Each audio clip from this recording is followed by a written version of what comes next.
We're here today in the heart of Times Square talking with Rodrigo Slelatt, a principal with AT Kearney. Welcome, Rodrigo. Good to see you. So, Rodrigo, let's start out with a question around shared services in Latin America. How do you typically look at the maturity of shared services players in the market down there? I think that they're reaching their maturity curve. It's been quite a few years since the pioneer started, and right now, most multinational companies located in Latin America have established shared services operations, and a lot of the benefits have been extracted so far. So you can say that you are, from a step from 1 to 10, you're around 8. What are the typical tests you use around measuring the maturity and the optimization of those centers? We look at scope. We look at what is the scope of functions that they've been able to put into a shared services environment. We look at the length of how long those services have been there and the evolution of that. We look at the types of platforms. Are they using a common platform throughout the region, or they're still using legacy services? What is the balance of the retained organization that they have in the different markets that they serve? I think that those are all elements and symptoms that talk that the more center-led, shared services-driven services, driven by a shared services environment with a common platform, with the most transactional work there for the longest time and having achieved the efficiency gains that they've committed, it's a good sign that they're reaching a maturity curve. Are you seeing market growth only driven by finance and accounting, or what other key practice areas are starting to grow? Finance and accounting has always been the pioneer, the stepping stone. Specifically within finance and accounting, you would say accounts payable and accounts receivable and the transactional accounting, general ledger, all that has always been the beginning. Then the next one is some functions within HR. I think that is something that still needs to be mastered. They've started with payroll, some companies, they started with some comp and benefits analysis, but then as it moves on, companies are trying to get as centralized in shared services environments, most of the transactional HR or employee services HRs within a shared services domain. Do shared services players still have the same issues that outsourcers deal with, which is things like attrition, finding good talent, training good talent? What's your view there? Yeah, but they're more loyal. I mean, sometimes some of the captive operations are in locations where there's a good employee pool. I mean, a lot of the companies have done pretty good homework on where to locate, and it's also sometimes located very close to the vicinities of the headquarters. So it's the employees identify themselves more as employees of that company. So they have less retention issues as some of the outsourcers, which have more of a mobile workforce. Now, what has happened is latecomers in the game that go to locations that were already pretty inhabited by captive shared services, like in Costa Rica, those could be a struggle because if you're not a big brand name and you just happen to want to set up a captive in a place that there's both shared services for a decade plus outsourcing players settling in, then it's hard to keep up with the workforce. Rodrigo, off the top of your head, what are the 4 or 5 most compelling, most attractive centers for shared services in Latin America today? Yeah, definitely I would say Brazil, the south, within the southeast region in Brazil. There's quite a few cities there. I mean, I just would like to put it more into a context of a region because you have Curitiba, you have many cities in the South Brazil that have done pretty well thought locations. Then you would also have within Buenos Aires also that has been good. Costa Rica, definitely, and Santiago of Chile. Those have been the centers that have been shown the most success from shared services. What would you say are the key up-and-coming destinations in the region? Looking forward, I would say that I wouldn't be surprised. The thing is that, let me clarify something. When it gets to captive shared services, those are typically aligned to many degrees with an important beachhead operation for the region. So what has happened is that São Paulo and Brazil has become such an important market for Latin America overall. That's why many companies have settled their shared services in operations in Brazil.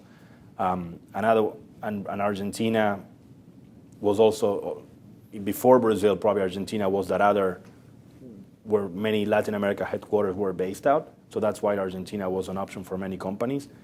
Now, looking forward, some have ventured and said, okay, I'm going to go to Chile. Another possible location could be Colombia in the future. The question is, when it comes to headquarters for Latin America, Colombia is not so much the choice. So that's why Colombia is more being stick to by outsourcing players versus corporate, multinationals that want to set up their captives there. So it's more around the outsourcing players are looking more at Colombia. From a captive operations, well, I think Costa Rica, as I said, it's a bit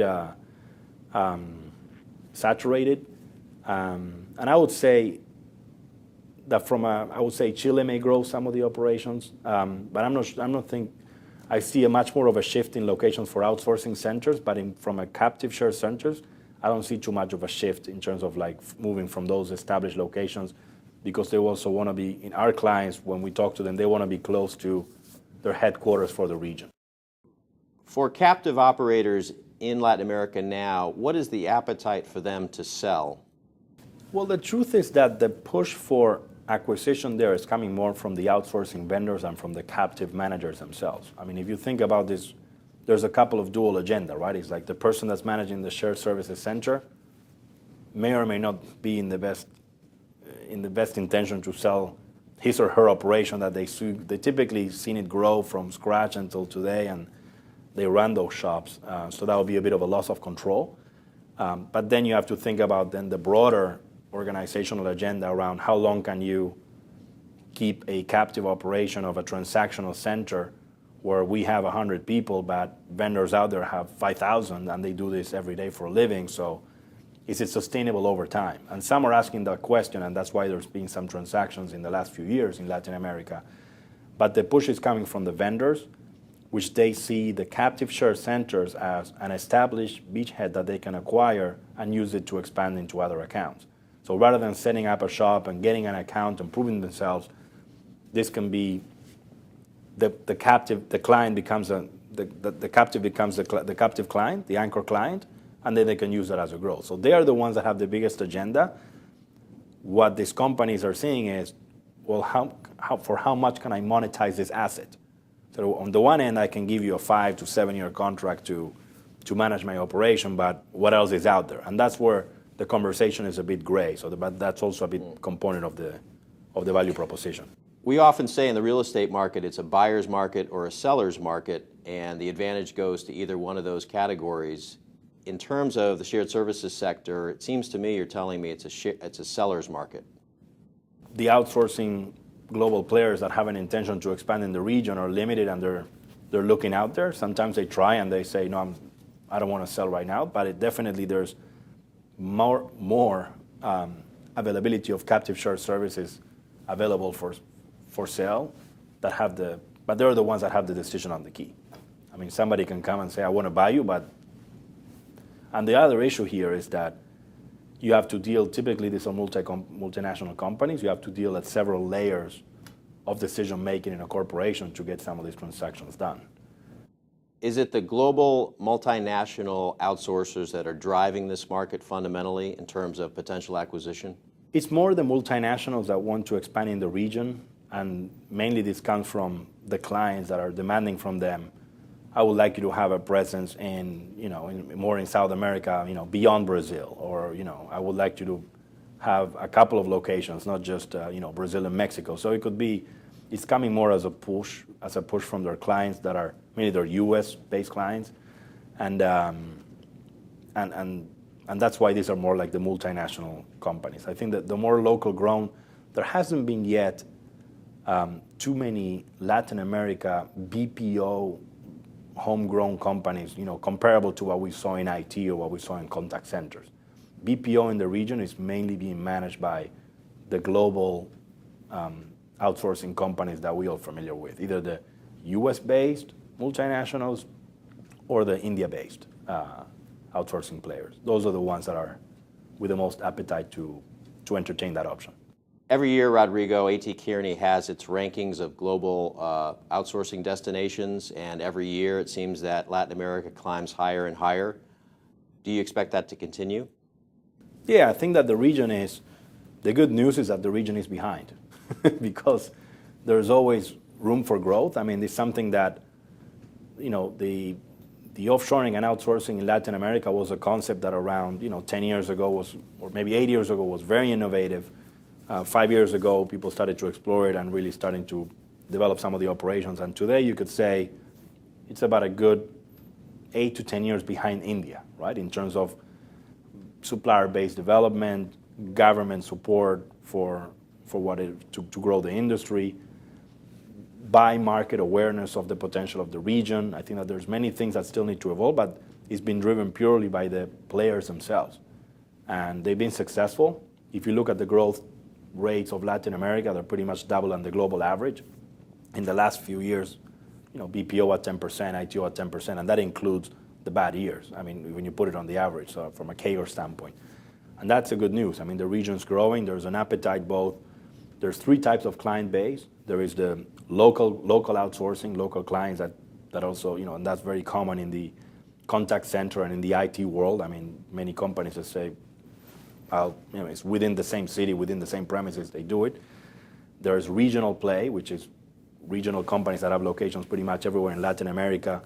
They go with players of a larger caliber to locate their centralized operations, either from an IT perspective or contact centers or even BPO.